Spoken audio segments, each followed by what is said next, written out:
ఇవ్వకపోతే 12 గంటలకి లేచి నిలబడి చెప్పులు విప్పి 2 చేతులు 3 మాటలు ఇలా అన్నారు. నాన్నగారంటే ఏమనుకోకండి, నేను ఇవాళ మీకు పెట్టలేకపోతున్నాను. ओम जय जगदीश हरे स्वामी। भक्त जानों के संसार व्यंग्य दूर करे का, सुख संपत्ति घर अवे कष्ट मिटे तन का।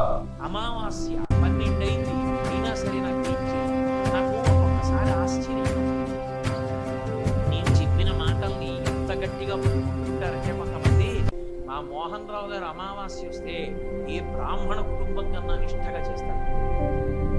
12 అయ్యే వరకు ఉండి బ్రాహ్మణుల్ని తీసుకొచ్చి స్వయం పాకం ఇచ్చి అప్పుడు భోజనం చేస్తారు. ओम जय जगदीश हरे स्वामी। भक्त जानों के संसार व्यंग्य दूर करे का, सुख संपत्ति घर अवे कष्ट मिटे तन का।